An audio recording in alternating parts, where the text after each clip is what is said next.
మన ప్రభువును రక్షకుడునైన యేసయ్య నామములో మరొకసారి మీ అందరికీ నా శుభాభివందనాలు తెలియజేస్తున్నాను. బిడ్డలారా, ఈరోజు వాక్య ధ్యానాంశముగా మత్తయి శుభవార్త 5వ అధ్యాయము 4వ వచనాన్ని చదువుదాం.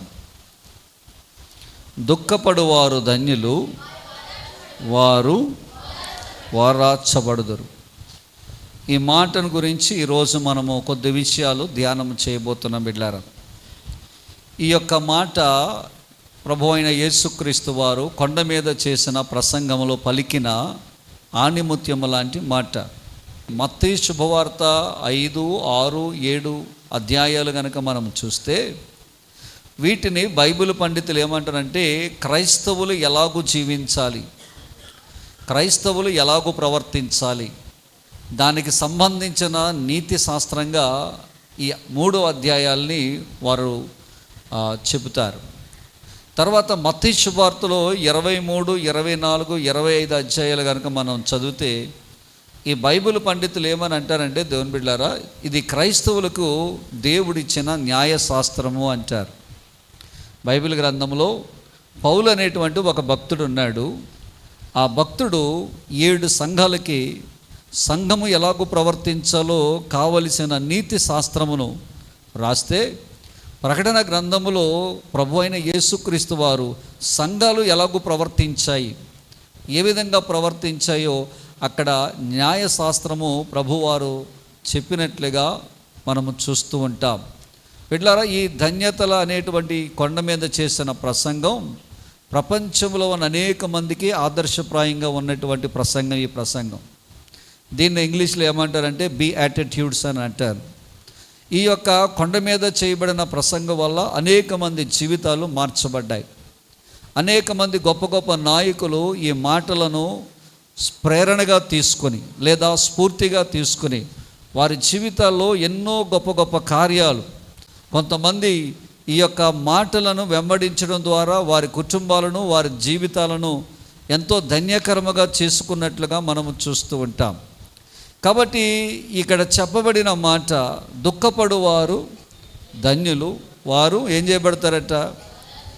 ఈ మాట కొంచెం మనకు అభ్యంతరకరంగా ఉండొచ్చు. దుఃఖపడువారు ధన్యులు ఎలాగవుతారు? ఇది మంచి మాట కాదు. మిగతా మాటలు అక్కడ మనం చూస్తే కనుక సాత్వికులు ధన్యులు, వారు భూలోకమును ఏం చేస్తారట, స్వతంత్రించుకుంటారని చెప్పాడు. నీతి కొరకు ఆకలి దప్పులు గలవారు ధన్యులు, వారు తృప్తిపరచబడుదరని చెప్పబడింది. తర్వాత ఇంకా అక్కడ సమాధానపరచువారు ధన్యులు, వారు ఏమనబడతారని చెప్పబడింది, దేవుని కుమారులని చెప్పబడింది. హృదయశుద్ధి గలవారు ధన్యులు, వారు దేవుని చూచెదరని. నీతి నిమిత్తం హింసించబడు వారు ధన్యులు. ఇవన్నీ చూస్తే ఎక్కడ మనకి కాంట్రడిక్షన్ అనేది కనపడదు, అంటే ఒకదానికొకటి వ్యత్యాసంగా ఉన్నట్టుగా కనపడదు. నువ్వు ఇలాగూ చేస్తే నువ్వు ధన్యుడివి, ఇలాగూ చేస్తే నువ్వు ధన్యుడు అని కనపడదు. కానీ ఈ 4వ వచనంలో కనుక మనం వస్తే కనుక అందులో చెప్పబడిన మాట ఏంటంటే దుఃఖపడువారు. ఇది అభ్యంతరకరమైన మాట. లోకస్తులను మనం అడిగామనుకోండి, దుఃఖపడేవారు ధన్యులు ఎలాగవుతారండి అని అడుగుతారు. అసలు దుఃఖం అంటే ఏంటి మనం ఆలోచన చేస్తే, లోకస్తులను అడిగితే మనలో ఏదైనా కష్టం వచ్చినప్పుడు, మానని గాయము తగిలినప్పుడు, మన జీవితాల్లో కష్టాలు ఎదురైనప్పుడు, కుటుంబాలు చిన్న భిన్నమైనప్పుడు, నయము కాని రోగం మనకి అటాక్ అయినప్పుడు, ఒంటరిగా మనం జీవితం గడుపుతున్నప్పుడు, లేనిపోయినటువంటి అపనిందలు అవహేళన మన మీద వేసినప్పుడు మనము తెలియని దుఃఖంతో బాధపడుతూ ఉంటాం. మరి దుఃఖం ఎలాగో ధన్యకరం అవుతుంది? అన్యుల్ని అడిగామనుకోండి, దుఃఖపడేవారు ధన్యులు ఎలాగవుతారండి? దుఃఖం అంటేనే ఏదో దెబ్బ తగిలి, గాయము తగిలి, కష్టం వచ్చి, నష్టం వచ్చి, ఏదో బాధలో ఉండి, ఏదో భయంకరమైన శోధనలో ఉండి వాళ్ళు దుఃఖిస్తారు కదా. మరి అలాగ దుఃఖించే వాళ్ళకి ఎలాగో ధన్యకరం అవుద్ది అని వాళ్ళు అడుగుతారు. అసలు ధన్యత అనేది గురించి మనం లోకస్తులను అడిగామనుకోండి, ఎవరండి ధన్యుడని అడిగామనుకోండి, వాళ్ళు చెప్పే సమాధానం ఏంటి చెప్పమంటారా? అష్టైశ్వర్యాలతో తొలదిగోవాడిని ఏమంటారు వాళ్ళు? ధన్యుడు అంటారు. అంటే అష్టైశ్వర్యాలు అంటే ధాన్యముతో, పొలాలతో, విద్యతో, సంతానముతో, బంగారముతో, చిరస్థిర ఆస్తులతో, వస్తు వాహనము, కనకము, వాహనాలతో తొలతీగే వారిని అందరినీ కూడా లోకస్తులు ఏమంటారంటే, వాళ్ళని ఏమని పిలుస్తారు? వాళ్ళని అబ్బా వాడు పుట్టాడురా, వాడి లైఫ్ చాలా బాగుందిరా, వాడు ఉన్నతమైన కుటుంబంలో పుట్టాడురా, వాడు కోటీశ్వర్ల కుటుంబంలో పుట్టాడురా, వాడికి ఏం కావాలరా, వాడు చాలా గోల్డెన్ స్పూన్ నోట్లో పెట్టుకుని పుట్టాడు, వాడికి ఏం తక్కువ ఉంది. నిజంగా వాళ్ళు ధన్యులు అంటారు లోకస్తులైతే. రీసెంట్గా ముఖేష్ అంబానీ యొక్క కొడుకు యొక్క వివాహం జరిగింది. ఎన్నో వేల కోట్లు ఖర్చు పెట్టారట. ముఖేష్ అంబానీ యొక్క కొడుకు యొక్క రూపాన్ని చూస్తే మనం చాలా బాధపడతాం. కానీ ఆ వివాహం చూసిన వాళ్ళందరూ ఏమన్నా తెలిసినా, వీడు పుట్టాడురా, వీడు ఎంత ధన్యుడురా, ఎంత రంగరంగ వైభవంగా చేశాడురా, ప్రపంచంలో ఉన్న సెలబ్రిటీలు అందరినీ తీసుకొచ్చి, భారతదేశంలో ఉన్న సెలబ్రిటీలు అందరినీ తీసుకొచ్చి కొన్ని వేల కోట్ల రూపాయలు ఖర్చు పెట్టి అలాగ వివాహం చేశాడు. నిజంగా అతను ధన్యుడే అని లోకము కోడై కూసింది బిడ్డలారా. కానీ నా ప్రభువారు ఇక్కడ ఆణిముత్యం లాంటి మాట్లాడుతున్నాడు. చాలా విలువైన మాట మాట్లాడుతున్నాడు. మొన్న నేను ధ్యానం చేస్తూ ఉన్నప్పుడు దేవుడు నాకు మంచి విలువైన ఒక మాటని దీని ద్వారా నాకు నేర్పించారు. దుఃఖపడువారట, వారు ఏం చేయబడతారట, ఓదార్చబడతారని చెప్పబడింది. ఈ ధన్యుడు అనే మాటను హెబ్రీ భాషలో ఏమంటారంటే బారాక్ అని అంటారు. ఈ బారాక్ అనేటువంటి మాటకు 3 అర్థాలు ఉన్నాయి.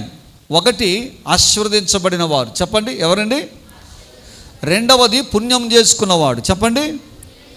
మూడవది ఆశీర్వాదమునే ఆస్తిగా కలిగిన వాడు, చెప్పండి.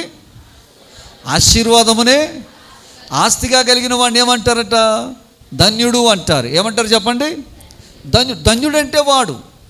కానీ దేవుని వాక్యం సెలవిస్తున్నది, దుఃఖపడువారు ధన్యులు, వారు ఏం చేయబడతారట, ఓదార్చబడతారు.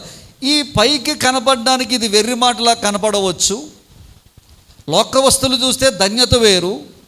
కానీ దేవుని బిడ్డలమైన మన దగ్గరకు వచ్చాక ప్రభు అంటున్నారు, మీరు ధన్యులుగా అవ్వాలి అంటే, ఓదార్చబడాలంటే మీరేం చేయాలట, దుఃఖము కలిగి ఉండాలంటాడు. అంటే లోకములో ఉండే దుఃఖము వేరు, క్రైస్తవులు కలిగి ఉండే దుఃఖము వేరు. వాళ్ళకు ధన్యతగా భావించేది ఒకవేళ మనకి ధన్యత కాకపోవచ్చేమో, ఒకవేళ మనము ధన్యతగా భావించేది వాళ్ళకి దుఃఖంగా కనపడొచ్చేమో. మనం అనుకోవచ్చు, ఇది వెర్రి మాట కదండి పాస్టర్ గారు, దుఃఖపడేవారు ధన్యులు ఎలాగవుతారండి అని ఒకవేళ మీరంటే కనుక మీకు ఒక మాట తెలియజేస్తాను. ఏమండి, దేవుని వెర్రితనం అంట మనుషుని యొక్క జ్ఞానము కంటే గొప్పదంట. అది మీకు చూపిస్తాను. కొరింథీ రాసిన మొదటి పత్రిక 1వ అధ్యాయము 25వ వచనాన్ని చూడండి ఒకసారి. దేవుని యొక్క వెర్రితనము మనుష్యుని యొక్క జ్ఞానము కంటే జ్ఞానము గలది, దేవుని యొక్క బలహీనత మనుష్యుల బలము కంటే బలమైన. దేవునికి స్తోత్రం కలుగును గాక. ఒకవేళ ఇది వెర్రి మాట అని మనం అనుకున్నా కానీ, ఒకవేళ మానవుడు జ్ఞానమని వెంచి ఇది దేవుడు చెప్పే వెర్రి మాట అనుకున్నా కానీ, అంటే దేవుని యొక్క వెర్రితనము మానవుని యొక్క జ్ఞానము కంటే చాలా గొప్పదిగా ఇక్కడ చెప్తూ ఉన్నాడు. బిడ్లారా, ఈ యొక్క దుఃఖపడువారు ధన్యులు, వారు ఏం చేయబడతారని చెప్పబడింది, ఓదార్చబడింది. బైబిల్ గ్రంథంలో మీకు ఒక విషయం చెప్తాను, అజాతికాలకు ఇచ్చండి. 56వ కీర్తన 8వ వాక్యాన్ని కనుక మనం చదివితే అందులో చెప్పబడిన మాట ఏమిటంటే, నా సంచారములను నీవు లెక్కించి ఉన్నావు, నా కన్నీళ్ళు నీ బుడ్డిలో ఏం చేసావట, ఉంచబడి ఉన్నది. దేవునికి స్తోత్రం కలుగును గాక. దేవుడట ఈ భూలోకములో మారు మనసు పొంది రక్షణ పొంది బాప్తిసం తీసుకున్న ప్రతి బిడ్డ ఈ భూమి మీద నువ్వు కార్చే కన్నీరు ఉందే, క్రైస్తవులంగా దేవుని బిడ్డలంగా మనం కార్చే ప్రతి కన్నీరట భూమిలోకి ఒలికిపోతుంది, భూమిలో ఇంకిపోతుందని మనం అనుకుంటామట.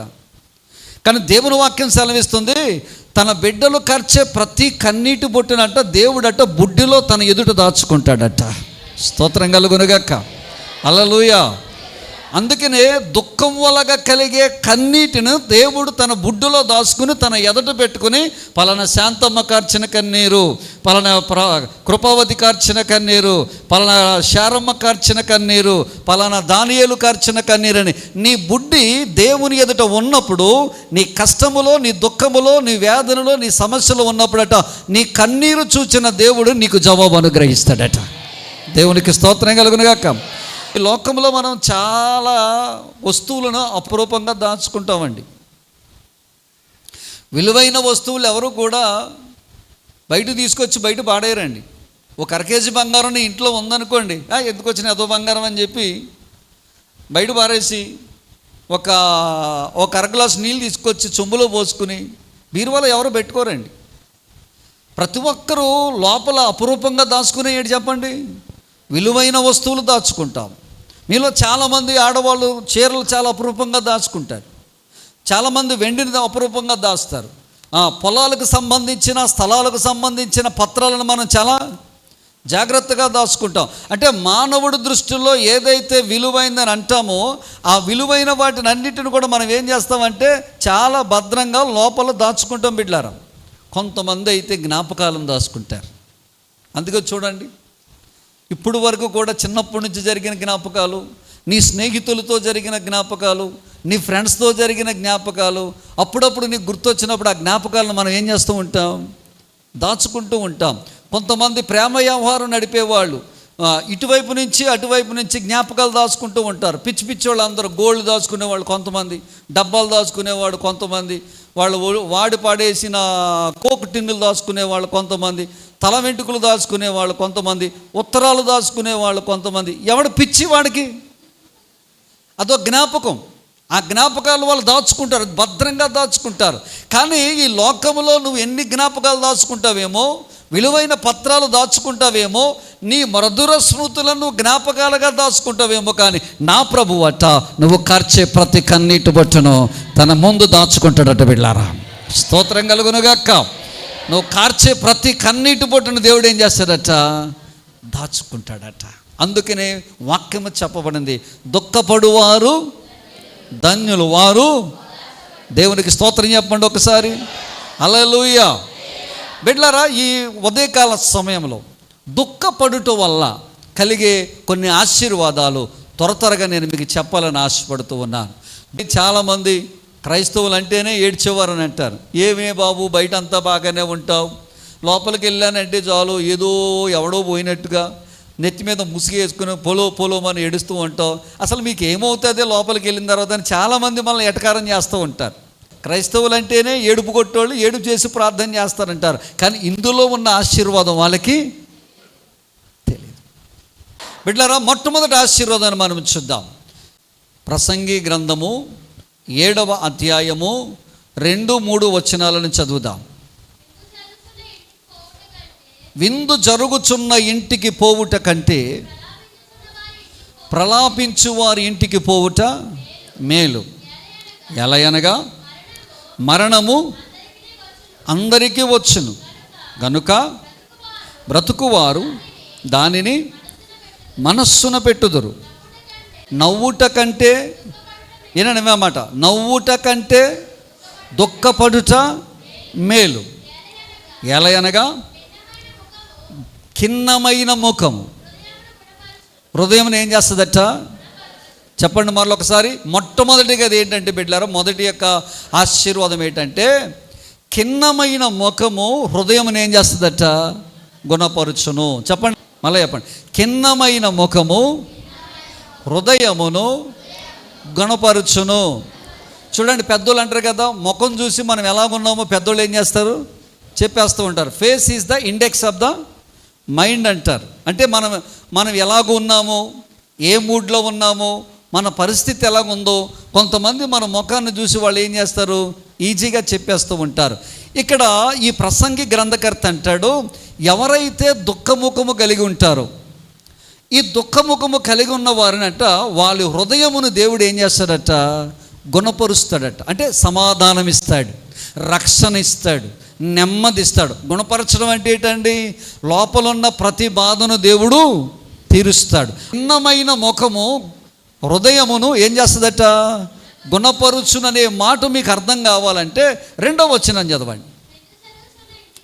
విందు జరుగుచున్న ఇంటికి పోవుట కంటే ప్రలాపించుచున్న వారి ఇంటికి పోవుట మేలు. ఆగండి, అక్కడ స్తోత్రం చెప్పండి ఒకసారి, హల్లెలూయా. ఇక్కడ 2 ఇళ్ళు ఉన్నాయి. ఎన్ని ఇళ్ళు అండి, 2 ఇళ్ళు ఉన్నాయి. ఒకటి విందు జరుగుతున్న ఇల్లు, రెండవది ప్రలాపించుచున్న ఇల్లు. ప్రభువారు అంటారు, ఇక్కడ వాక్యం అంటుంది, విందు జరిగే వాడి ఇంటికి వెళ్ళేదానికన్నా ఎవరింటికి వెళ్ళాలట? ఇక్కడికి వెళ్ళడమే మంచి. మరి సాధారణంగా మనం ఎక్కడికి వెళ్తాం? విందు జరిగే ఇంటికి వెళ్ళడానికే ఎక్కువగా ప్రిఫరెన్స్ ఇస్తాం. చనిపోయారంట కొంతమంది. మేము మొన్న ఒక చోటకి వెళ్తున్నాం.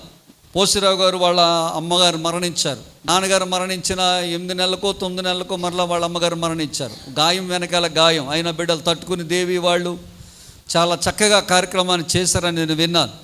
దేవుడు వారు దైవభక్తిలో ఉన్నారు కాబట్టి దేవుడు ఎంతో మేలు చేశాడు. మేము అక్కడికి వెళ్తున్నప్పుడు ఒక ఫోన్ వచ్చింది. ఫోన్ వచ్చినప్పుడు ఆయన అంటాడు, పలానా వారు మరణించారంటే అక్కడికి వెళ్ళడానికి కూడా చెప్పడానికి లేదు అన్యులకి. అలా చెప్తేనంట ఆ మాట నువ్వు ఎందుకు చెప్పావు నువ్వు అని వెనకలో దెబ్బలాడతారట. నేను చాలా ఆశ్చర్యపోయాను. అంటే మరణించిన వార్త వినడానికి కూడా వాళ్ళు ఇష్టపడడం లేదు. కానీ ప్రభు అంటాడు, ఎవరైతే మరణించారో, వేడుస్తున్నారో, ప్రలాపించారో వాళ్ళ ఇంటికి వెళ్ళడం మంచిది అంటాడు యేసయ్య. దేవునికి స్తోత్రం కలుగును గాక. హల్లెలూయా. ఇప్పుడు వినండి, చాలా జాగ్రత్తగా ఆలకించండి. ఎన్ని ఇల్లులు ఉన్నాయని చెప్పాను నేను? ఒక ఇల్లు ఏంటట, ఇంకో ఇల్లు ఏంటంట. అంటే మరణించిన వారు ప్రలాపిస్తున్నారంటే అక్కడ ఎవరు ఉన్నారనమాట? మరణించిన వారు ఉన్నారు. ఇప్పుడు ఇందు జరిగే ఇంటికి మనం వెళ్ళామనుకో, అక్కడ ఏముంటాయి చెప్పండి? అది పెళ్ళైనా పుస్తైనా ఏ కార్యమైనా విందు అనగానే గుర్తొచ్చేది ముందేది? ఏం గుర్తొస్తుంది మనకి? వాడు ఎంత బాగా పెళ్లి చేయని, భోజనాలు సరిగ్గా పెట్టకపోతే పెళ్ళి బాగా జరగలేదంటాడు. అక్కడికి అన్ని ఐటమ్స్ కూరలు ఆకు మీద అతను ఆ ఆకు మీద అయిపోతే పెళ్ళి బాగా. ఒకటి కిల్లి వేయలేదని పెళ్ళి బాగా జరగలేదంటే డిసైడ్ చేసాడు. ఒక చిన్న కిల్లి వేయలేదని పెళ్ళి బాగాలేదా, ఏం చేసాడు పెళ్ళి అన్నాడు. అడికి ఏం తక్కువైంది? వాడికి అప్పడం తక్కువైందని పెళ్ళి బాగోలేదన్నాడు తెలుసా. వాడికి సాంబార్లో ముక్కలు పడలేదని పెళ్ళి బాగోలేదన్నాడు. ఇలాంటి క్యారెక్టర్లు చాలామంది ఉంటారండి. ఓకే, విందుకు వెళ్తే ఏమేమి ఉంటాయన్నారు? మంచి వెరైటీ భోజనాలు. మామూలు అప్పుడు కొంచెమే తింటాము, విందుకు వెళ్ళినప్పుడు కడుపు ఎరువు తెచ్చుకుంటారట సాధారణంగా. ఏమండి, కడుపు ఎరువు తెచ్చుకుని ఏం చేస్తుంటారు వీళ్ళు? ఇష్టం వచ్చినవన్నీ తింటూ ఉంటారు. మరి విందు ఒకటే ఉంటుంది అక్కడ, మందు ఉంటుంది. మందు ఒకటే ఉంటుందా? డీజే ఉంటుంది. డీజే ఒకటే ఉంటుందా? డ్యాన్సులు ఉంటాయి. డ్యాన్సులు ఒకటే ఉంటాయా?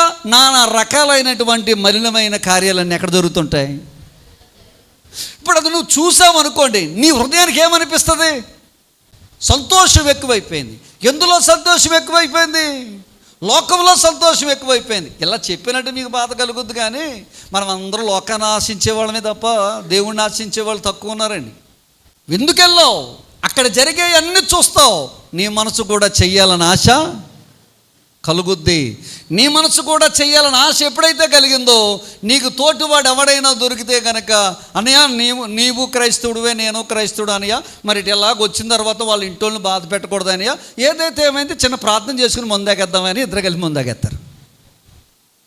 పాపం చేసినట్ల, పుణ్యం చేసినట్ల, పవిత్రంగా ఉన్నట్ల, పాపం చేసినట్ల. ఇప్పుడు వీడు ఎక్కడికి వెళ్ళడం వల్ల తప్పు చేశాడు? విందులోకి వెళ్ళడం వల్ల ఇడేం చేశాడు? అందరూ తప్పు చేస్తారు నేను అట్లా. చాలా వరకు 80% విందులోకి వెళ్ళినవాడు, డీజేలోకి వెళ్ళినవాడు, డిస్కో తెక్కలోకి వెళ్ళినవాడు, విందులో పాల్గొన్నవాడు, మందు పార్టీలో పాల్గొన్నవాడు, నానా రకాలైన వంటల్లో పాలు పంపులు పొందినవాడు. కొంతమంది ఏం చేస్తారంటే అది తినేసి ఇది తినేసి తన శరీరాన్ని ఏం చేస్తారంటే ఆయాస పెట్టేస్తూ ఉంటారు. నా ప్రభు అంటాడు, ఎక్కడికి వెళ్ళొద్దు అన్నాడు ఆయన? విందు జరుగు ఇంటికి వెళ్ళుట కంటే ఎక్కడికి వెళ్ళడం మంచిది అన్నాడు. ఓకే, ఇందు వీళ్ళు ఎలాగూ ఉంటే ఇప్పుడు ప్రలాపించి ఇంటికి వద్దాం. దేవునికి స్తోత్రం చెప్పండి. ప్రలాపించి ఇల్లు అంటే శవం ఉంటుంది అక్కడ. మీ చుట్టాలో మీ బంధువులో ఎవడో యాక్సిడెంట్లో మరణించాడు, వాళ్ళు ఏడుస్తూ ఉన్నారు, వాళ్ళ దగ్గరికి వెళ్ళావు. వాళ్ళ దగ్గరికి వెళ్ళినట్టు నువ్వు ఏం చేస్తావంటే శవాన్ని చూస్తావు. శవమును చూచిన వెంటనే నీకేం కలుగుతుంది చెప్పండి? అలాంటి దుఃఖం కాదులేండి. అసలైన దుఃఖం వస్తుందా రాదా? అందులో యవ్వనస్తులు లాంటి వాడు చచ్చిపోయాడంటే ఏమనిపిస్తుంది మనకి? ఇంకా బాధ వస్తుంది. బాధ వచ్చినప్పుడు నీలో ఏం పుట్టుకొస్తుంది? ఒక రకమైన నైరాశ్యం పుట్టుకొస్తుంది కదా. నీలో ఒక వేదాంతి బయటకు వస్తాడు కదా. అప్పుడు వేదాంతి బయటకు వచ్చినప్పుడు ఏం మాట్లాడతావు అక్కడ? ఎంత బతికినా ఏముందిరా, ఏం పట్టుకొచ్చావురా, ఏం తీసుకెళ్ళిపోతాంరా, వీడు చూడు వయసులో నాకంటే చిన్నోడు, వీడు చనిపోయాడు, నేను ఇంకా బ్రతికున్నాను, ఈ లోకంలో ఎంతకాలం బతుకుతామో ఎంతకాలం ఉంటామో మనకి అన్నారు. నైరాశ్యం వస్తుందా రాదా? అంత దుఃఖం వస్తుందా రాదా? అది వదిలిపెట్టి బయటకు వచ్చిన తర్వాత సంగతి. ముందు అక్కడ ఉండగా మనకి ఏమనిపిస్తుంది? అందులోనూ మనకు కావలసిన వారు, మనకు ప్రియమైన వారు మన కళ్ళ ముందే చనిపోతే మనకేమనిపిస్తుంది? ఎందుకు వచ్చినాయి అదో బతికే, బ్రతికితే ఎంత చచ్చితే ఎంత అన్న నైరాశ్యము మనలో పుట్టి, వేదాంతం మనలో పుట్టి, మనమట లోక సంబంధమైనటువంటి విషయాల కంటే పర సంబంధమైన విషయాల మీద దృష్టి ఉంచుదామట బిడ్డలారా. స్తోత్రం కలుగునుగాక. అప్పుడు అనిపిస్తుందట, దేవుడు అనేవాడు ఒకడు ఉన్నాడేమో, దైవం అనేది ఒకటి ఉన్నదేమో, మనం దాని గురించి మనం ఆలోచించాలేమో, ఆ దేవుడే గమనాగమనములన్నిటినీ శాసించేవాడు ఆయననేమో, ఈ ఎంత నడిపించేవాడు ఆయననేమో, మనం ఎంతకాలం బ్రతికినా ఒట్టి ఊపిరి వంటి వారము కాబట్టి ఆయనకు భయపడి జీవించాలన్నటువంటి ఒక గొప్ప వేదాంతం నైరాశ్యం మనలో కలుగుద్దండి. సాధారణంగా మనకు వేదాంతం లేదా ఈ సన్నాసికి సంబంధించిన ఆలోచనలు ఎప్పుడు వస్తాయంటే శ్మశానంలోకి వెళ్ళిన తర్వాత, హాస్పిటల్లోకి వెళ్ళిన తర్వాత, ఆడోళ్ళకి ప్రసవించే టైంలో వస్తాయట. దాటిన తర్వాత మళ్ళీ మామూలు. అందుకే ప్రభు అన్నాడు, విందు జరిగే ఇంటికి వెళ్ళుట కంటే, చెప్పండి ఎక్కడికి వెళ్ళడం మంచిది అన్నాడు? ప్రలాపించుచున్న వారి ఇంటికి వెళ్ళుట. నువ్వు అప్పుడు ఏం చేస్తావంటే, ప్రలాపించు వారి ఇంటికి వెళ్ళడం వల్ల నీ హృదయము దేవుని తట్టు తిరిగి ఆ హృదయానికట దేవుడట ఒక రకమైన దుఃఖాన్ని కలుగజేస్తాడట. స్తోత్రం కలుగునుగాక. ఈ దుఃఖం ఎలాంటిదంటే దేవుని బిడ్డలారా, 2వ కొరింథీ రాసిన పత్రిక 7వ అధ్యాయము తీయండి ఒకసారి. కొరింథీలు రాసిన 2వ పత్రిక 7వ అధ్యాయము 10వ వచనాన్ని ఒకసారి మనం చూద్దాం. ఎలయనగా ఏ విషయములోనైనను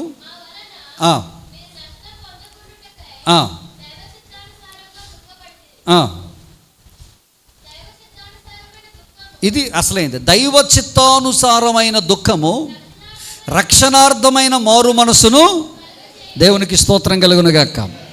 దైవ చిత్తానుసారమైన దుఃఖం అంట ఏం కలుగజేస్తుందట? రక్షణార్థమైన మారు మనసును. దేవునికి స్తోత్రం. చెప్పండి, గట్టిగా చెప్పండి.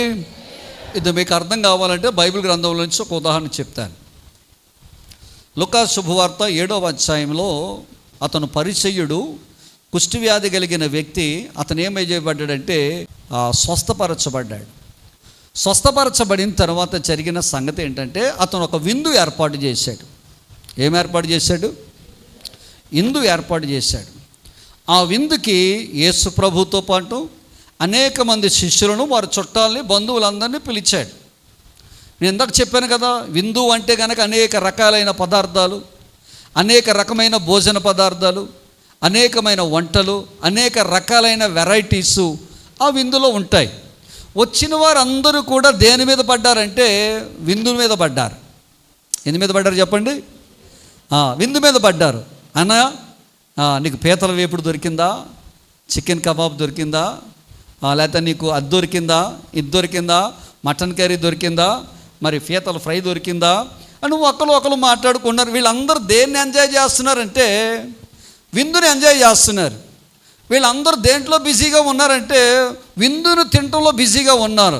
ఈ లోపులో ఒక స్త్రీ వచ్చిందటండి ఆ ఇంట్లోకి. ఒక స్త్రీ వచ్చిందంట బిడ్డలారు.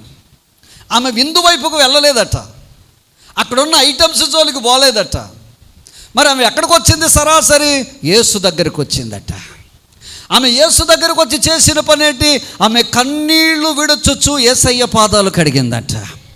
యేసయ్య పాదాలు కడగడం మాత్రమే, తన తల వెంట్రుకలతో యేసయ్య పాదాలను తుడిచిందట.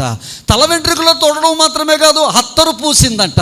అత్తరు పూయడం మాత్రమే కాదు, మానక యేసయ్య పాదాలను ముద్దు పెట్టుకుంటుందట. స్తోత్రం కలుగునుగాక. 2 చేతుల పైకి చెప్పండి గట్టిగా, దేవునికి స్తోత్రం. హల్లెలూయా. కొంతమంది ఏమో ఇందులో పాలు పంపులు పొందుతున్నారు, కొంతమంది ఏమో వెరైటీలు తినటంలో బిజీగా ఉన్నారు. కానీ ఒక స్త్రీ మాత్రం యేసయ్య పాదాలు పట్టుకుని ఆయన బతిమాలుకుంటుంది. యేసయ్య పాదాలు పట్టుకుని తుడుస్తూ ఉంది. యేసయ్య పాదాలు పట్టుకుని అత్తరు పూస్తూ ఉంది. యేసయ్య పాదాలు పట్టుకుని ముద్దు పెడుతూ ఉంది. ఇప్పుడు వినండి, అక్కడ ఉన్న వాళ్ళందరూ విందు చేత విందు ఆరగించడం ద్వారా వారి శరీరాన్ని తృప్తిపరుచుకుంటే, దేవుని బిడ్డలారా, అక్కడున్న ఒక్క స్త్రీ తన శరీరముతో పాటుగా తన ఆత్మను రక్షించుకునే కృపను దేవుడు బిడ్డ పొందుకుంది బిడ్డలారా.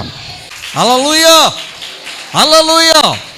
అందుకనే అనుసారమైన దుఃఖము రక్షణార్థమైన మారు మనసును, దేవునికి స్తోత్రం కలుగునుగాక. హల్లెలూయా. బిడ్డలారా, ఖిన్నమైన ముఖము హృదయమును ఏం చేస్తుందట? గుణపరుచును. దేవుని ఎవరైతే దేవుని సన్నిధిలో దుఃఖపడుతున్నావు, ఏ విషయంలో నువ్వు దుఃఖపడుతున్నావు, నీ ముఖమును దుఃఖకరముగా చేసుకుంటున్నావు, నీ హృదయమునంట దేవుడు ఏం చేస్తాడట? గుణపరుచును. దేవునికి స్తోత్రం. కొద్దిగా మనం చూస్తే కీర్తనల గ్రంథము 34వ అధ్యాయం 18వ వచనం, విరిగిన హృదయము గల వారికి యెహోవా ఆసన్నుడు. దేవునికి స్తోత్రం చెప్పండి. చదవమ్మా. నలిగిన మనస్సు గల వారికి ఆయన రక్షించును. రెండవదిగా, ఎవరైతే దుఃఖ హృదయము కలిగి ఉంటారో, దుఃఖ మనస్సు కలిగి ఉంటారో, లేదా కన్నీటి మనస్సు కలిగి ఉంటారో, విరిగి నలిగిన హృదయము కలిగి ఉంటారో, వారికట దేవుడట ఆసన్నుడిగా ఉంటాడట. ఆసన్నుడు అనగా సమీపముగా, దగ్గరగా ప్రభు ఉంటాడట. దేవునికి స్తోత్రం కలుగునుగాక. హల్లెలూయా. వినండి, బైబిల్ గ్రంథంలో మనం చూస్తే మీకు 2 ఉదాహరణలు చెప్తాను బిడ్డలారా. అబ్రహాముకి 3 భార్యలు. అంటే మొదటి భార్య ఎవరు చెప్పండి? శారా. ఆ శారా తర్వాత వీళ్ళకి సంతానము కలగడం లేదని దేవుని బిడ్డలారా హాగరుని ఇచ్చింది. ఈ శారా ఆగరు పోయిన తరువాత 3వ అమ్మాయిని చేసుకున్నాడు. ఆమె పేరు కెతూరా. అబ్రహాము శారాకు పుట్టిన వారు యూదుల సంతానం. అబ్రహాము ఇస్మాయేలుకు పుట్టిన వారు అరబ్బీయులు, ముస్లింల సంతానం. ఈ యొక్క అబ్రహాము కెతూరాకు పుట్టిన వాళ్ళే అన్య జనాంగం, అంటే మనో జనాంగం. ఇప్పుడు అబ్రహాము శారా ఇద్దరు కూడా కనాను దేశంకి వచ్చిన తర్వాత, దేవుడు వాగ్దానం ఇచ్చిన తర్వాత, ఆ వాగ్దానము నెరవేర్చే క్రమంలో ఈ శారా ఆగరును తీసుకెళ్ళి అబ్రహాము కౌగిట ఉంచిన తర్వాత, ఈ అబ్రహాముకి ఆగరుకు కలిపి ఒక కుమారుడు పుడతాడు. అతని పేరు ఇస్మాయిల్. అతను పెరిగి పెద్ద అవుతూ ఉంటాడు. ఈ లోపల దేవుడు అబ్రహాముకి శారాకి ఇచ్చిన వాగ్దానం నెరవేరుస్తాడు. ఆ వాగ్దానం నెరవేర్చిన తర్వాత దేవుని బిడ్డలారా, అబ్రహాముకు శారాకు కలిపి దేవుడు ఒక సంతానం ఇస్తాడు. అతనే ఇస్సాకు. ఇస్సాకు పెరిగి పెద్దవాడు అవుతూ ఉంటాడు. ఇస్సాకు పెరిగి పెద్దవాడైన తర్వాత వారికి ఉన్న ఆచార ప్రకారంగా 8వ దినాన సున్నతి చేపిస్తాడు. 21వ అధ్యాయం తీయండి, ఆదికాండం 4వ వచనం. మరియు దేవుడు అబ్రహాము ఆజ్ఞాపించిన ప్రకారం అతడు 8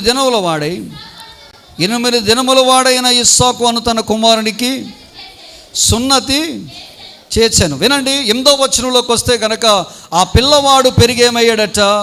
పాలు విడిచాను. ఇస్సాకు పాలు విడిచిన దినమందు అబ్రహాము గొప్ప విందు చేశాను. అప్పుడు అబ్రహామునకును ఐగుప్తురాలైన ఆగరుకు కనిన కుమారుడు రహసించుట, నీ దాసిని, నీ కుమారుని, నీ దాసి కుమారుడు ఇస్సాకుతో, అబ్రహాముతో అన్నాను. అప్పుడు ఏం చేశాడో చెప్పమంటారా? వినండి, మీ స్టోరీ చదివితే మీకు అర్థమవుద్ది.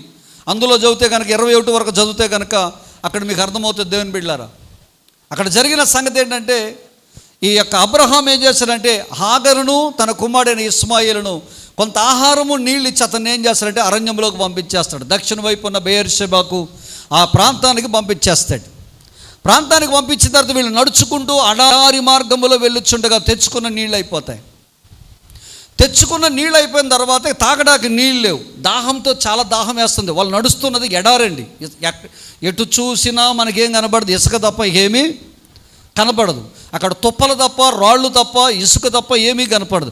అలాంటి సందర్భంలో వీళ్ళు తెచ్చుకున్నటువంటి ఆ నీళ్లు ఎప్పుడైతే అయిపోయినాయో బిడ్డలారా, నీళ్లు అయిపోయిన తర్వాత ఈ కుమారుడు దాహకమని నీళ్లు అడుగుచూ ఉండగా ఇక చేసేది ఏమీ లేక, నా బిడ్డకు భోజనం పెట్టలేకపోతున్నాను, నా బిడ్డకు త్రాగడానికి నీళ్ళు ఇవ్వలేకపోతున్నాను అని చేసేది ఏమీ లేక ఈ ఆగరు ఏం చేసిందంటే కుమారుని అలాగూ సూర్యుడి క్రింద ఆ ఎడారిలో అలా ముందు పడేసి కొంచెం దూరము వచ్చి కుమారుని ఎదురుగా పెట్టుకుని కన్నీళ్లు విడుచుచు ప్రార్థన చేస్తుందట, ఏడుస్తుందట, ఎలుగెత్తి వేడుచుచుందట. నా కుమారుడు ఇస్సాకును పరిహసించకుండా ఉంటే గనక, మేము దాసులమైనప్పటికీ యజమానుల వలె మేము ప్రవర్తించకుండా ఉంటే గనక, ఇదిగో మాకు ఈ దుర్గతి పట్టి ఉండేది కాదేమని మరి ఏమో గుర్తొచ్చిందో, నా కుమారుడు చనిపోతున్నాడు, నా కళ్ళ ముందే చనిపోతున్నాడు. నా తల్లి ఎక్కి ఏడుచుచుండగా ఆ ఏడుపు విన్న దేవుడట పరము నుండి వచ్చి ఆమె ఎదురుగా నిలబడ్డాడట. బిడ్డలారా, స్తోత్రం కలుగునుగాక. హల్లెలూయా. పరము నుండి వచ్చి తాము ఎదురుగా నిలబడి, ఆగరు నీకేమైంది ఆగరు అని చెప్పి ఆమె కళ్ళు తెరవగా అతను ముందే నీటి ఓటను దేవుడు పుట్టించాడట. స్తోత్రం కలుగునుగాక. హల్లెలూయా.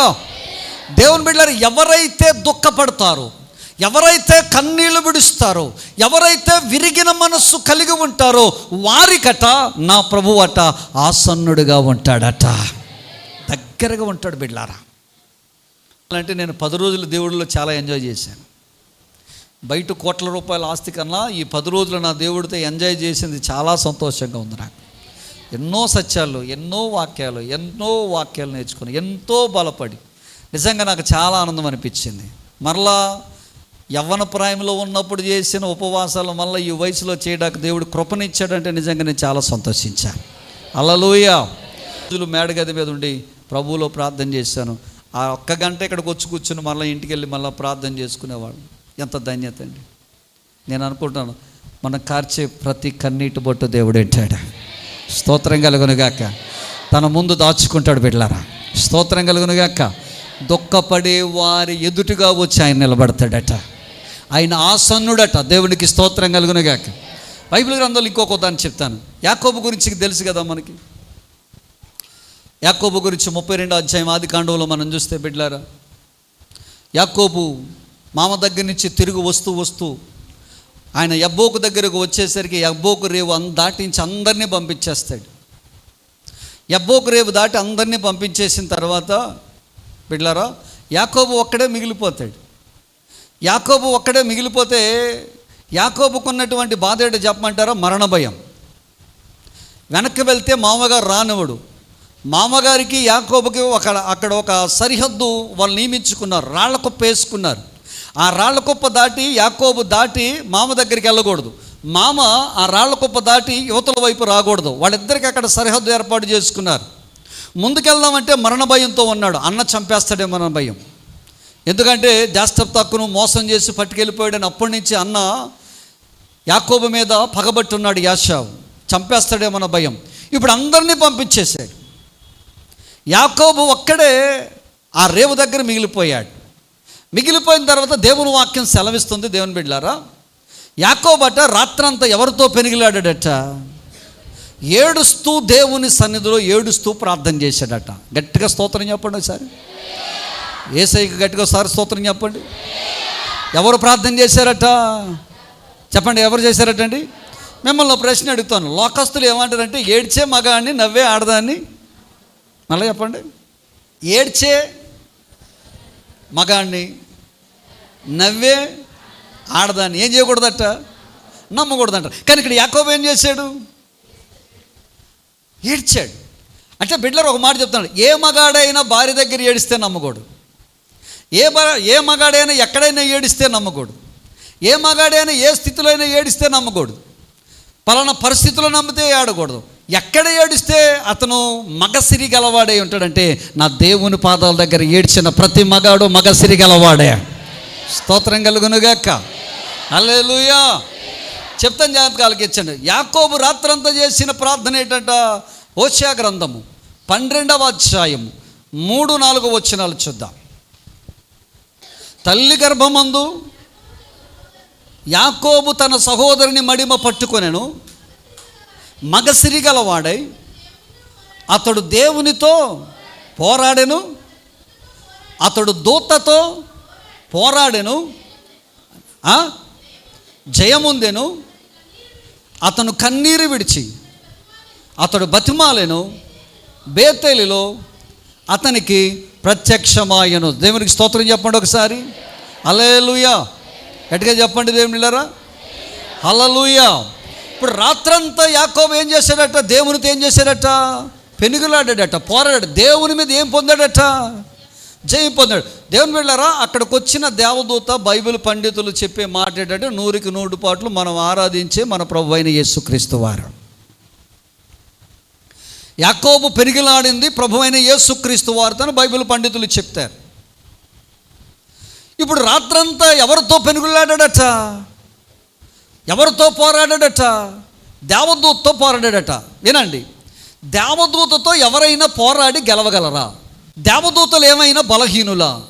ఒక దేవదూత ఒక్కడే ఒక రాత్రి 185,000 మందిని చంపేసిందట. అంత బలవంతులు. అంత బలవంతుణ్ణి ఏమైనా ఏ మనిషి అయినా, యాకోబైనా పట్టుకుని పిడికిలు బిగించి కదలకుండా చేయగలడా? తన శరీర బలము ఉపయోగించి ఏమైనా ఆ దేవదూతను బంధించగలడా? తన కండలు ఉపయోగించి దేవదూతను ఏమైనా బంధించగలడా? తన యొక్క శక్తినంతా ఉపయోగించి 180,000 మందిని చంపగలిగిన దేవదూతను ఒక మనుష్యుడు బంధించగలడా? ఒకవేళ దేవదూత ఉపవాసం ఉన్నాడండి, బలహీనుడు అయిపోయాడండి, బలహీనమైన దేవదూతను దేవుడు యాకోబు దగ్గర పంపించాడండి, అందుకే పట్టేసుకున్నాడని ఒకవేళ మనం అనుకుంటే గనక, ఆ ఆలోచన కనుక మనం వస్తే కనుక, ఇందాక మనం చదివిన లేఖన భాగంలో కొరింథీ రాసిన మొదటి పత్రిక 1వ అధ్యాయం 25వ వచనం ప్రకారంగా దేవుని యొక్క బలహీనత అంటే మనుషుని యొక్క బలము కంటే గొప్పదని చెప్పాడు. మరి బలవంతుడైనటువంటి దేవదూతని ఎలాగో ఆపగలడు యాకోబు? దేవుని యొక్క బలహీనతే మనుష్యుని బలము కంటే గొప్పగా ఉన్నప్పుడు, దేవుని యొక్క వెర్రితనమే మనుష్య జ్ఞానము కంటే గొప్పగా ఉన్నప్పుడు, ఒక సాధారణమైన మామూలు మానవుడు ఏ రకంగా బలవంతుడైన ఆ దేవదూతను ఆపగలడు? దేవుని బిడ్డలారా, ఆ దేవదూతను ఎలాగో అతను శక్తితో బలముతో తన కండలతో ఆపగలంటే దీనికి ఒకటి కారణం. అదేంటో చెప్పమంటారా? దేవుడు ఎవరంటే, మన ఆరాధించే దైవం ఎవరంటే, ప్రభువా, ఏ బిడ్డ అయితే కన్నీరు కారుస్తుందో ఆ కన్నీటిను దాటి పోని దేవుడు మన దేవుడు. బిడ్డలారా, స్తోత్రం కలుగునుగాక. హల్లెలూయా. తన కన్నీటిని దాటి పోని దేవుడు మన దేవుడు. దేవుడు బిడ్డలారా, స్తోత్రం కలుగునుగాక. కన్నీటిలో అంత విలువంత బిడ్డలారా. అంత యాకోబు బలం దేవుడిని ఆపలేదు, యాకోబు కన్నీరే దేవుడిని ఆపేసింది. బిడ్డా, నీ కుటుంబం కొరకు, నీ భర్త కొరకు, నీ బిడ్డల కొరకు, నీ ఇంటి వారి కొరకు నువ్వు కార్చే కన్నీరే అది ఆపేస్తుంది. బిడ్డలారా, కార్యము జరిగేటట్టుగా దేవుడు చేస్తాడా? నీ పక్షంగా దేవుడు నిలబెడతాడా? నీకు సమీపంగా నా ప్రభు ఉంటాడు. దేవునికి స్తోత్రం కలుగునుగాక. 3వ ఆశీర్వాదాన్ని మనం చూద్దాం. దేవుని బిడ్డలారా, దుఃఖముఖము చేసే 3వ కార్యం ఏంటంటే, దుఃఖము కలిగించే 3వ కార్యం ఏంటంటే, దేవుడు తీసుకునే నిర్ణయాల్ని మన కన్నీటి ప్రార్థన మార్చేస్తుంది. మీకు ఉదాహరణ చెప్పాలంటే యోనా గ్రంథంలోకి రండి. 3వ అధ్యాయం 10వ వచనం తీయండి. ఆఖరిని చదువు, నేను చెప్పే మాటలు వినండి. యోనా, దేవుడు అన్నాడు నినివే పట్టణానికి వెళ్ళమన్నాడు. నినివే పట్టణం యొక్క పాపము నా దగ్గరికి చేరింది యోనా.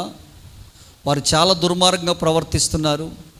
వారు పట్టణం అంతా వాబి వరుస లేకుండా జీవిస్తున్నారు. అక్రమం ఎక్కువైపోయింది యోనా, అన్యాయం ఎక్కువైపోయింది యోనా. వాళ్ళ అన్యులు యోనా, వాళ్ళ దగ్గరికి వెళ్ళు, వాళ్ళకి నా సువార్తను ప్రకటించు, వాళ్ళ మారు మనసు పొందమని చెప్పి, వాళ్ళందరినీ మారు మనసు పొందమంటే కనుక నేను వాళ్ళని రక్షిస్తానని చెప్పి యోనాను పంపించాడు. మొదట యోనా వెళ్ళలేదు, తర్వాత చేప మింగింది. చేప తీసుకొచ్చి నినివే పట్టణం యొక్క ఒడ్డున దాన్ని కక్కింది. యోనా వచ్చాడు. నినివే పట్టణంలో ఆ దినాల్లో 185,000 మంది నివాసం చేస్తున్నారు. ఆ పట్టణము మహాపట్టణం, అశ్షూరు సామ్రాజ్యానికి చాలా క్యాపిటల్ సిటీగా ఉన్నటువంటి నినివే పట్టణం. ఆ పట్టణాన్ని మనం చూడాలి అంటే కనుక 3 రోజులు ప్రయాణం చేయాలట. ఈ చివరి నుంచి ఆ చివరికి వెళ్ళాలంటే 3 రోజులు ప్రయాణం చేస్తే ఆ పట్టణాన్ని చుట్టూ మనము చూడవచ్చట. అంత మహా గొప్ప పట్టణం. దేవునికి వ్యతిరేకమైనటువంటి జీవితం జీవిస్తున్నారండి. వారు క్రైస్తవులు కాదండి, వారు ఇశ్రాయేలీయులు కాదండి, వారు పక్కా విగ్రహారాధికులండి, పక్కా అన్యులండి. నా ప్రభు అండి అన్యులనైనా తన బిడ్డలైనా ఏకంగా చూసే పరమ తండ్రి ఉన్నాడు. దేవునికి స్తోత్రం చెప్పండి. హల్లెలూయా. తన బిడ్డలైనా అందరికీ ఒకే రకంగా సూర్యుని ఉదయింపజేస్తున్నాడు, అందరికీ ఒకే రకంగా వర్షాన్ని కురిపిస్తున్నాడు, అందరికీ ఒకే రకంగా ఋతువులను ఆయన కలుగజేస్తున్నాడు, అందరికీ ఒకేలాగా గాలిని దయచేస్తున్నాడు, అందరికీ అన్ని రకాలుగా దేవుడు దయచేస్తున్నాడు. ఆయన పరమ తండ్రి అయి ఉన్నాడు బిడ్డలారా. స్తోత్రం కలుగునుగాక. ఆయనకి తన మన అని భేదము లేదు. ఆయన యందు ఎవరైతే తిరుగుతారో వారి పక్షంగా తన నిర్ణయాలు మార్చుకునే దేవుడు అయి ఉన్నాడు. హల్లెలూయా. యోనా వచ్చాడు, దేవుని సువార్తను ప్రకటించాడు. అయ్యా, మీకు ఉగ్రత రాబోతుంది, మీ పాపాలు విడిచిపెట్టండి, మీ తప్పులు విడిచిపెట్టండి, మీరు దేవుని వైపు తిరగండి, పాపం మానేయండి, తప్పులు మానేయండి, మీరు చేస్తున్న దుష్కార్యాలు మానేయండి, మోసాలు మానేయండి, విగ్రహారాధన మానండి, మంచి చేయండి, నీతిగా బ్రతకండి, దేవుని వైపు తిరగండి అని యోనా ఎప్పుడైతే ప్రకటించాడో దేవుని బిడ్డలారా, రాజు మొదలుకొని చెరసాలలో ఉన్న ఖైదీ వరకు, వాళ్ళు మొదలుకొని గర్భిణీ స్త్రీల వరకు వాళ్ళందరూ ఉపవాసం ఉండి ప్రార్థన చేయడం ప్రారంభించారట. స్తోత్రం కలుగునుగాక. హల్లెలూయా. కీర్తనలు 30వ కీర్తన 5వ వాక్యం తీయండి ఒకసారి. 30వ కీర్తన 5వ వాక్యం తీయండి. ఆయన కోపము నిమిషమాత్రం ఉండును, ఆయన దయ ఆయుష్కాలం ఉండను. దేవునికి స్తోత్రం కలుగునుగాక. వారు మొదలుకొని చిన్నవారి వరకు, రాజు మొదలుకొని చెరసాల్లో ఉన్న ఖైదీ వరకు, అన్ని జంతువులు, పశువులు, గర్భిణీ స్త్రీలు, చిన్నలు, పెద్దలు అందరూ ఉపవాసం ఉండి 40 దినాలు ప్రార్థన చేశారట. అద్భుతమైన విషయం చెప్పమంటారా? నినివే పట్టణస్థులు ఉపవాసం దేవుని దగ్గరికి చేరింది బిడ్డలారా. నినివే పట్టణస్థుల యొక్క పశ్చాత్తాపం దేవుని దగ్గరికి చేరింది బిడ్డలారా. నినివే పట్టణస్థుల యొక్క ఆక్రందన దేవుని దగ్గరికి చేరింది. నినివే పట్టణస్థుల యొక్క మారు మనసు నా దేవుని దగ్గరికి చేరింది. నినివే పట్టణస్థుల యొక్క పశ్చాత్తాపము నా దేవుని దగ్గరికి చేరింది. నినివే పట్టణస్థులు చేసుకున్న అభ్యర్థన నా దేవుని దగ్గర చేరింది. నినివే పట్టణస్థులు చేసుకున్నటువంటి ప్రతి మనవి నా దేవుని దగ్గర చేరింది. అప్పుడు దేవుడు ఏం చేశాడు చెప్పమంటారా?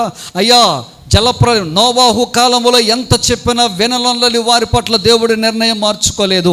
వారి మీదకి జలప్రలయం రప్పించి అప్పుడున్న లోకమును నాశనం చేశాడు. సొదొమ గొమొర్రాలో ఉన్న వారి పట్టణములో దేవుడు చెప్పినప్పుడు, వారు మాట విన్నప్పుడు వారి పట్ల దేవుడు నిర్ణయం మార్చుకోలేదు. సొదొమ గొమొర్రాల మీద దేవుడు అగ్నిగంధకాలు కురిపించుకొచ్చాడు. బిడ్డలారా, ఇశ్రాయేలులు చెప్పిన మాట వినలేనప్పుడు, యోధా జాతి అంతా ఏకమై దేవునికి వ్యతిరేకమైనప్పుడు, ఎంత చెప్పినా మాట విన్నప్పుడు వారి పట్ల దేవుడు నిర్ణయము మార్చుకోక వారిని ఎక్కడికి పంపించాడంటే బబులోని చెరకు పంపించాడు. మొట్టమొదటిగా బైబిల్ గ్రంథంలో అన్యులందరూ ఏకమై ఉపవాసం ఉండి ప్రార్థన చేయగా నా ప్రభువు తన నిర్ణయాన్ని మార్చుకుని వాళ్ళని క్షమించాడు. బిళ్ళారా, స్తోత్రం కలుగునుగాక. హల్లెలూయా. 2 చేతుల పైకి ఎదిగట్టుగా దేవునికి స్తోత్రం చెబుదాం బిళ్ళారా. అంటే కన్నీటి ప్రార్థన మనము చేస్తే, పశ్చాత్తాప ప్రార్థన చేస్తే, చేయనుద్దేశించిన కీడు చేయకుండా తన నిర్ణయాన్ని మార్చుకునేవాడు మన దేవుడు. బిడ్డ, ఒక మాట చెప్తున్నా, కీడు మన వైపున పొంచి ఉన్నప్పుడు, కష్టముని ఇంటిలో పొంచి ఉన్నప్పుడు, వ్యాధిని ఇంటిలో ఉన్నప్పుడు, చుట్టుపక్కల శత్రువులు నిన్ను అలుముకున్నప్పుడు, నీ ఇంటిలోనే నీకు శత్రువులు ఎక్కువైనప్పుడు, నీ చుట్టూ ఉన్నటువంటి పాపము ఎక్కువైనప్పుడు, నీ జీవితంలో చెయ్యరాని జరగరాని కార్యము నువ్వు జరుగుద్దని వేచి చూస్తూ ఉన్నప్పుడు నీకు ఒకే ఒక సొల్యూషన్ ఇస్తున్నాను.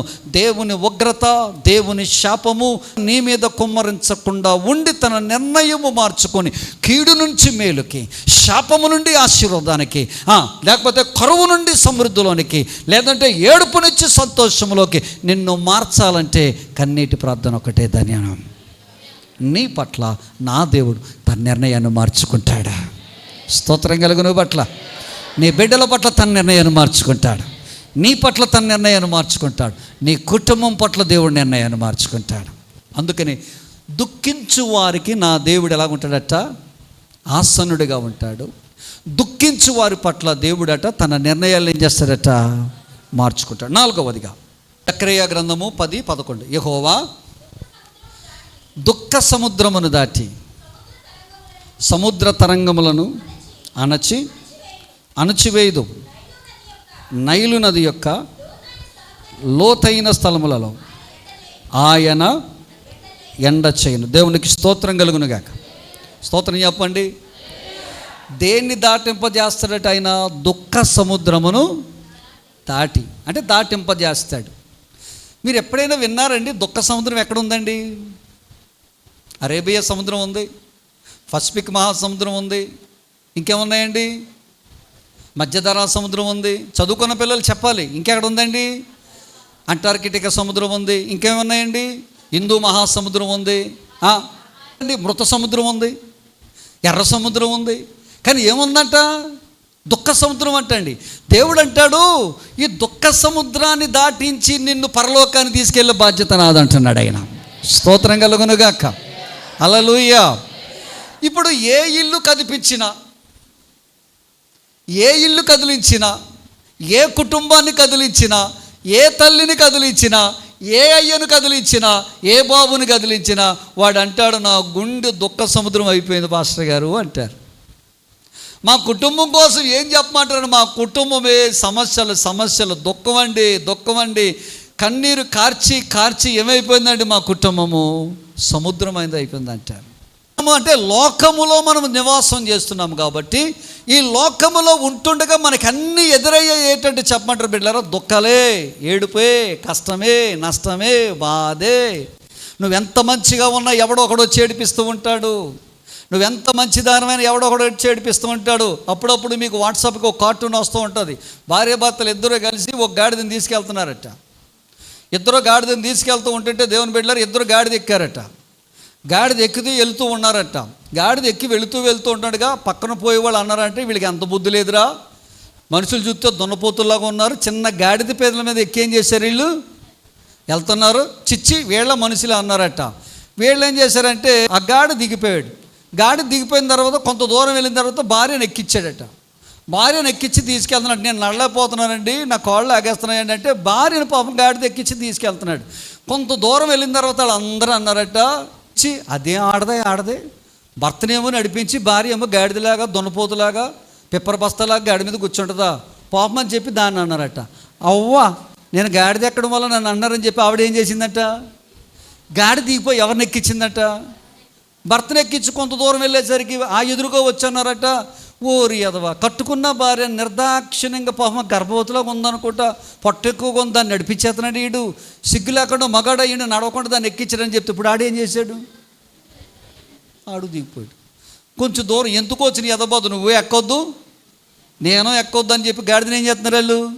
తీసుకెళ్తున్నాడు. ఆ ఎదురుగా వచ్చినారంటే వీడు ఇద్దరు అంత తెంగర ఎదవలు, వీళ్ళు లక్షల రూపాయలు ఎట్టి గాడిదని కొనుక్కుని ఊరకనందిని తీసుకెళ్తున్నారు. చిచ్చి ఏలేమనుకుంటారు. చూడండి, మంచిగా ఏదైనా వాహనం కొనుక్కుంటే వార్చలేరు, ఏమీ వార్చలేరు, అంతా ఏడిపే, అంతా దుఃఖమే. అలాంటిటప్పుడు క్రైస్తవులం అంతా మనం ఏం చేయాలా? అంతా నా మేలుకే,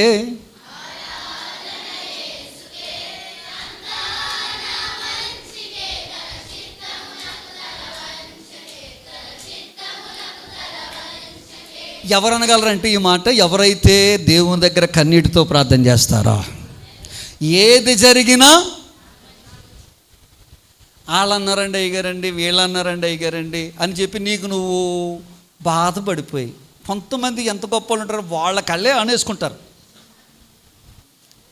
వాళ్ళు అలాగనుకుంటారేమో, వీళ్ళు ఎలాగనుకుంటున్నారేమో, నా గురించి ఎలాగనుకుంటున్నారేమో, నాకు ఒక ఇద్దరు అమ్మలక్కలు కూర్చుని మాట్లాడుకుంటే నా గురించే మాట్లాడుకుంటున్నారు. వీళ్ళకి వీళ్ళు అనేసుకుని వీళ్ళు దుఃఖపడిపోయి వీళ్ళకి ఏడు చేసి రాత్రి మాటలు నిద్ర పట్టక కన్నీళ్ళు అమ్మట కారు ఉత్తి అవి దరిద్రమైన కన్నీళ్ళు అవి, మామూలు కన్నీళ్ళు కాదు. దేవుడి దగ్గర ఏడరు, మళ్ళీ ఎక్కడ ఏడరండి వీళ్ళు? దేవుడి దగ్గర వేడరండి. వాళ్ళ కన్నీళ్ళు కూర్చుని ఎవడి కోసమో నువ్వేడడం ఏంటి? నీ కోసం నీ దేవుని పాదాల దగ్గర వేడు, దేవుడు ఆశీర్వదిస్తాడు. స్తోత్రం కలుగునుగాక. ఇది జరగకుండాలంటే నా ప్రభువు అంటాడు, దుఃఖ సముద్రమును నేను దాటిస్తానంటున్నాడు యేసయ్య. హల్లెలూయా. బైబిల్ గ్రంథంలోకి ఇద్దని చెప్పి నేను ముగిస్తాను. లూకా సువార్త 16వ అధ్యాయంలోకి వద్దాం. అక్కడ ఇద్దరు ఉంటారు. ఏమండి, ఆ ఇద్దరిలో ఒకటి పేరు ఏం పేరు చెప్పండి? ధనవంతుడు. ఇంకొకటి పేరు లాజరు. ధనవంతుడి పేరు రాయబడలేదు, లాజరు పేరు మాత్రం రాయబడింది. ఇద్దరూ చనిపోయారు. ఏమండో ఒక మాట, ఎన్ని లక్షలున్నా, మేడలున్నా, మిద్దెలున్నా, నీ టైం వచ్చిన తర్వాత మనం ఈ లోకాన్ని విడిచి వెళ్ళిపోవాల్సింది. నేను రాను అంటాక నీకు దమ్ము లేదు, ధైర్యం లేదు. రికమెండేషన్ చేయిద్దామంటే కుదరదు. ఎంపీ గారి రికమెండేషను పనికిరాదు, ఎమ్మెల్యే గారి రికమెండేషను పనికిరాదు, మినిస్టర్ గారి రికమెండేషను పనికిరాదు. ఈ లోకంలో ఉన్న నెంబర్ 1 డాక్టర్ యొక్క రికమెండేషను ఎవరి రికమెండేషన్ పనిరాదు. నరులారా తిరిగి రా అని దేవుడు ఒక్క మాట సెలవిచ్చాడంటే ఎలాగున్నావో అలాగే పోతావు. నవ్వుతూ ఉన్నావు అనుకో పళ్ళుకి ఇచ్చిపోతాం, కళ్ళు తెరిచున్నావు అనుకో కళ్ళు తెరిచే పోతాం, కాళ్ళు చేతులు ఎక్కడదనే వేసానుకో కాళ్ళు చేతులు ఎక్కడదనే పోతాం. వాళ్ళు అంటారు, ఇప్పుడు దాకా నాతో మాట్లాడిందమ్మా, ఇప్పుడే టీ ఇచ్చానమ్మా, ఇప్పుడే పలకరించానమ్మా, వచ్చానమ్మా. నువ్వు పలకరించు వచ్చే లోపల దేవుడు సెలవైంది వచ్చేమన్నాడు, వెళ్ళిపోయింది. నువ్వైనా నేనైనా గ్యారంటీ లేని బతుకులు మనకి. నీకు విషయం చెప్పమంటావా, నువ్వు కొన్న ప్రతి వస్తువు గ్యారంటీ ఉంటుందేమో కానీ గ్యారంటీలో నువ్వు వస్తువు ఏదైనా భూమి మీద ఉందంటే అది మనమే. మీకు అర్థమవుతుందా? నేను బతికేస్తాను, సంపాదించేస్తాను, నేను అది చేస్తాను ఇది చేస్తాను అనుకోవడం మన భ్రమ తప్ప. అందుకనే సొలొమోను అంటాడు, నువ్వు బ్రతుకు దినములన్నీ దేవునికి భయపడి బ్రతకాలని చెప్తాడు. స్తోత్రం కలుగునుగాక. 2 చేతుల పైకి ఎత్తాడు. హల్లెలూయా. లాజరు ధనవంతుడు, ఇద్దరూ చనిపోయారు. ఇద్దరూ దేవదూతల చేత తీసుకెళ్ళిపోబడ్డారు. ఒకడేమో అబ్రహామును రొమ్మున అనుకోవడానికి వెళ్ళాడు, అక్కడ ఆయన ఏం పొందుతున్నాడట, విశ్రాంతి పొందుతున్నాడు. ఇంకొక ఆయన ఉన్నాడు ధనవంతుడు, ఆయన ఎక్కడికి వెళ్ళాడట, పాతాళంలోకి వెళ్ళాడట. ఇద్దరూ మరణించారు, ఇద్దరూ భూమి మీద బతికారు, ఇద్దరూ ఒకే కాలంలో ఉన్నారు. ఒకడేమో సుఖాన్ని అనుభవించాడు, ఒకడేమో కష్టాన్ని అనుభవించాడు. అక్కడ అంటాడు, చదవండి ఈ మాట, చాలా చక్కనైన మాట. 16వ అధ్యాయం 25వ వచనం చదవండి. అందుకు అబ్రహాం, ఎవరు అడుగుతున్నారు ఈ మాట అని అంటే, బిడ్లరా ఈ ధనవంతుడు అంటాడు, అయ్యా నాలుక ఎండిపోతుంది, నా నాలుక మీద అబ్రహాము చిటికిన వేలతో కథ నాకేమేయమంటాడు, నీటి చుక్కలు వేయమంటాడు. ఆ నీటి చుక్కలు వేస్తే నా నాలికలో ఉన్న బాధ అంతా, నా వేదన అంతా చల్లారుతుందని ధనవంతుడు అంటాడు. అప్పుడు ధనవంతుడితో అబ్రహాం అంటాడు, నా కుమారుడా, నీవు నీ జీవితకాలం అంతయు నీకిష్టమైనట్లు సుఖము అనుభవించి, ఈ మాట అడగించండి, ఒకసారి తలపైకి ఎత్తండి. సుఖము అనుభవించుటలో తప్పు లేదండి. సుఖం అనుభవించడం తప్పు కాదు. లైంగికపరమైన సుఖము వివాహములో అనుభవించడం తప్పు కాదండి, అది దేవుడు కోరుకున్న పద్ధతి అండి. లైంగికమైన సుఖము వివాహము కాకుండా బయట కనుక నువ్వు అనుభవిస్తే కనుక అది నీకు ఇష్టం వచ్చినట్టు చేసిన సుఖం అండి.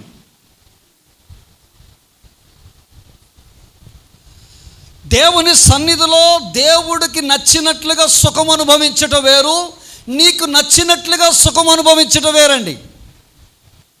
నీకు నచ్చినట్లుగా ఏ సుఖాన్నైతే నువ్వు అనుభవిస్తున్నావో నువ్వు పరలోక రాజ్యానికి వెళ్ళవండి, ఖచ్చితంగా ఎక్కడ పోతావు అంటే పాతాళానికి పోతావండి.